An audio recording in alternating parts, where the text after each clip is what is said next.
Selamat pagi adik-adik yang ada di rumah. Ya, senang kalau pada pagi hari ini Kak Puji bisa bertemu dengan kalian saat kita akan beraktivitas sepanjang hari ini di hari Sabtu ini. Ya, sebelumnya kita akan tundukkan kepala dan kita berdoa. Mari adik-adik yang ada di rumah, lipat tangan, tundukkan kepala dan kita berdoa. Allah Bapa Surgawi, dengan ucapan syukur kami naikkan kepadamu Tuhan, karena Tuhan yang sudah memelihara sepanjang semalaman. Saatnya di pagi hari ini, di hari Sabtu ini, kami akan melakukan aktivitas. Tapi sebelumnya, mari Tuhan buka hati kami. Biarlah apa yang disampaikan Kak Puji, Tuhan menolong kami untuk membimbing, menyertai kehidupan kami langkah sepanjang hari ini khususnya. Kami serahkan seutuhnya, apapun yang sebenarnya kami renungkan lewat saat teduh pagi hari ini, kami serahkan dalam pimpinan Roh Kudus. Dalam nama Tuhan Yesus Kristus kami berdoa. Amin. Nah, adik-adik yang ada di rumah, siapa di antara kalian yang pernah dibully? Dibully itu nggak seneng ya adik-adik. Dibully itu waduh, sengsara ya. Tapi pagi hari ini ya, Kak Puji akan membacakan satu firman Tuhan yang terdapat di dalam Roma ya. Adik-adik yang di rumah, simak ya. Roma 2 ayat 25 sampai 29 yang demikian bunyi firman Tuhan. Sunat memang ada gunanya jika engkau menaati hukum Taurat, tetapi jika engkau melanggar hukum Taurat, maka sunatmu tidak ada lagi gunanya. Jadi jika orang yang tak bersunat memperhatikan tuntunan hukum Taurat, tidakkah ia dianggap sama dengan orang yang telah disunat? Jika demikian, maka orang yang tak bersunat tetapi yang melakukan hukum Taurat akan menghakimi kamu yang mempunyai hukum tertulis dan sunat, tetapi yang melanggar hukum Taurat. Sebab yang disebut Yahudi bukanlah orang yang lahiriah Yahudi, dan yang disebut sunat bukanlah sunat yang dilangsungkan secara lahiriah, tetapi orang-orang Yahudi sejati ialah dia yang tidak nampak keyahudiannya, dan sunat ialah sunat di dalam hati secara rohani, bukan secara hurufiah. Maka pujian baginya datang bukan dari manusia, melainkan dari Allah. Nah, inilah pembacaan pada pagi hari ini ya. Nah, saat teduh pagi hari ini bertema tentang ubah hati ya. Ubah hatiku Tuhan. Nah, adik-adik, ada satu kisah ya.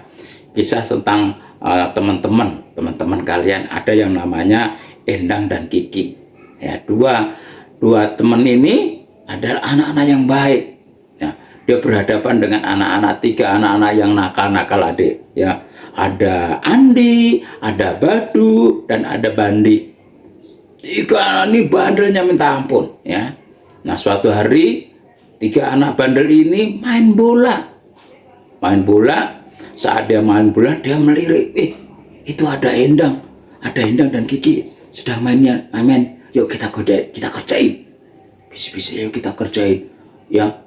Bolanya dilempar di tempat mereka berdua, Endang dan Kiki sedang bermain tadi. Nah, akhirnya apa yang sedang dilakukan Endang dan Kiki tadi, mainannya berantakan deh.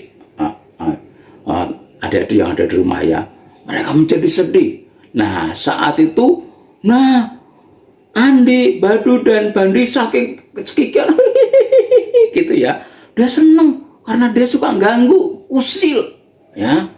Dia senang kalau ngerjain teman-temannya. Nah, saat dia mengganggu Endang dan Kiki tadi, ternyata dia disangka ada ibu guru BP ya, bimbingan dan penyuluhan, Ibu Sinta namanya. Ibu Sinta lihat sambil geleng-geleng gini adik-adik ya. Aduh, anak tiga ini ya. Akhirnya apa yang terjadi adik-adik ya? Nah, Andi, Badu, dan Bandi tadi dipanggil sama Bu Sinta. Kamu bertiga sini ikut ibu.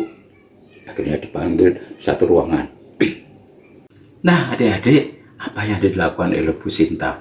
Nah, Bu Sinta bukannya marah, tapi Bu Sinta menasihati ketiga anak tadi ya. Andi, Badu, dan Bandi, kamu tidak boleh begitu ya. Itu teman-teman kalian ini anak-anak yang baik. Kalau kalian bandel terus, kalian suka jahil terus, Tuhan akan jadi marah.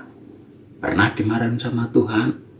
Nah, cara cara bagaimana Tuhan memarahi anak-anak yang nakal, anak-anak yang suka usil, anak-anak yang suka jahat. Nah, mereka Tuhan bisa marahnya dengan cara macam-macam. Ya. Nah, adik-adik, akhirnya Bu Sinta memberikan nasihat. Dia memberikan nasihat supaya kamu berubah. Kamu bertiga harus berubah. Nah, caranya gimana? Ayo, Bu Sinta bilang, ayo kita berdoa, minta sama Tuhan supaya hati kamu bertiga diubah sama Tuhan.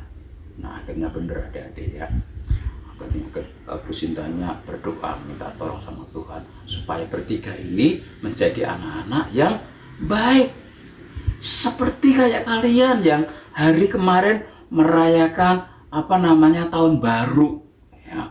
Ada yang bakar kembang api, ada yang pergi kemana makan, terus ada yang jagung, bakar jagung, dan semuanya senang. Kenapa? Dia memperingati tahun yang baru. Sama dengan Bu Sinta tadi, menginginkan ketiga anak tadi memiliki hati yang baru, hatinya diperbarui oleh Tuhan, jadi senang ya. Hilangkan semuanya, seperti nasihat Rasul Paulus kepada orang-orang jemaat yang ada di Roma. Dia memberikan nasihat supaya hatinya selalu diperbarui oleh Tuhan. Nah, hari ini sebelum kita akan melakukan sepanjang aktivitas hari ini, kiranya Tuhan yang akan memberkati, Tuhan yang akan mengubah hati adik-adik, menjauhkan perkara-perkara yang jahat, melakukan perkara-perkara yang tidak berkenan kepada Tuhan. Nah, kiranya melalui saat teduh pada pagi hari ini membawa kekuatan buat kita semuanya. Tuhan Yesus memberkati. Mari kita berdoa. Kami bersyukur Allah Bapa Surgawi karena kebaikan Tuhan, kemurahan Tuhan, pertolongan Tuhan, Tuhan yang memberikan kesempatan buat kami untuk menjalani kehidupan sepanjang hari ini, khususnya Tuhan. Mari tolong kami, ubah hati kami, supaya kami melakukan hal-hal yang berkenan di hadapan Tuhan. Hingga apa yang boleh kami lakukan, kami melakukannya seturut akan kehendak Tuhan. Pribadi kami menjadi berkat bagi lain orang. Tolong kami Tuhan, mampukan kami untuk melakukan sepanjang hari ini. Ampuni akan segala dosa dan salah kami. Inilah rasa syukur kami yang kami naikkan di dalam nama Tuhan Yesus Kristus. Amin. Selamat pagi adik-adik, Tuhan Yesus memberkati kita semuanya.